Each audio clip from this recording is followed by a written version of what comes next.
Hello, everybody. This is the Livid Musician in Dallas, Texas, coming to you from the recording studio. Once again, we find ourselves in a situation where everybody's uproar. We got a lot of hysteria going on, and we're back at the table of debating over gun rights, Second Amendment, and whether everybody should have a gun or not. And this is not something that's new. We have this every time there's a mass shooting, except for when it's in Chicago. I do take that back.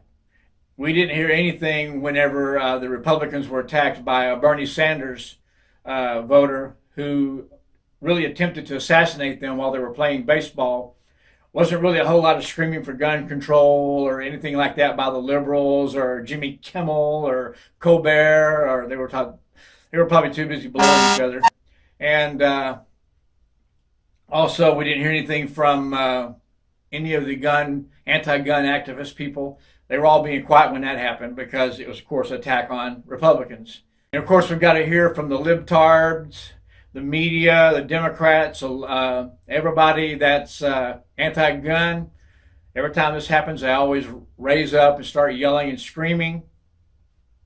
And yet every one of them have security guards and bodyguards that have weapons on them. That's okay. They just don't want us to be armed.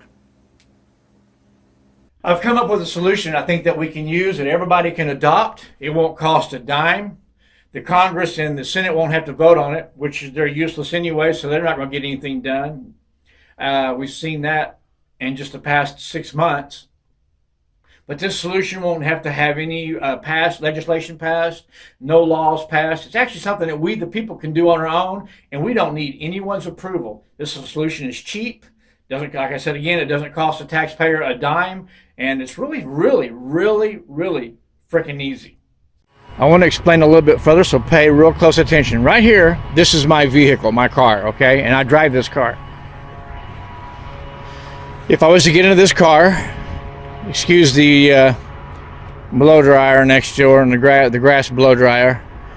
If I was to get into this vehicle, whether I be sober or drunk, drive down the road, hit somebody, and injure them or hurt them, or maybe even speeding, if a cop pulls me over or if the cop shows up, what are they going to do? They're going to give the ticket to the car or ban the car? No, they're not. What happens is they get the driver of the car. In other words, I'm the one that's going to get the ticket for the speeding ticket or for going to jail because I either injured someone or I killed someone drunk. Either way, the car will not be held responsible, but the driver of the car is held responsible. Remember that. The driver of the car is very important. The car driver is always the one that gets the ticket, goes to jail, gets suspended driver's license, is held responsible for what the car did, not the car. The car can't talk, it can't say anything, it can't start on its own, it can't drive out on its own, but the person behind the steering wheel that does the operation of the car is the one that is always in trouble. So, right now, I have my gun. It's parked right here in the gun driveway. As you can see, right there it is. I am taking my gun. It's fully fueled and ready to go. And I'm going to take my gun and I'm going to drive it into my pocket. I just drove my gun and now it's in my pocket. So now I've got my gun, I drove it to my pocket. I'm out running around doing errands outside, or maybe I'm in a house somewhere. I could be downtown or whatever. I see something going on, someone's getting hurt, or I got to defend someone. I grab my gun, I drive my gun out of my pocket, and I see what's going on. And maybe I've got to take someone's trying to attack me or whatever and defend myself. I take my gun and I drive it towards my opponent. Now I'm ready to drive my bullet that's in the gun towards the opponent. And then I fire at the opponent. After I'm done discharging my gun and driving the bullet to him as a gun driver, I'm going to drive the gun back into my pocket. As you can see, it's back in my pocket. I'll go home or go where I'm going, and then when I get back to the house, I will drive my gun out of my pocket back into its parking place. Therefore, I'm the gun driver.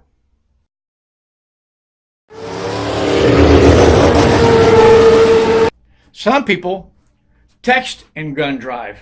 Let's see, I'm going to kill all these people in this club tonight. Put this up on Facebook. And some people, they gun drive when they're drunk and they're not sobered. And really got no reason, or they shouldn't be behind the trigger. You know what I mean? Some people talk on the phone when they're gun driving. I want $5 unmarked, all in $1 bills by 9 o'clock tonight, or you never see your wife and kid again. Huh? What gives you the idea I shop at Dollar General store? And some people, they gun drive slow.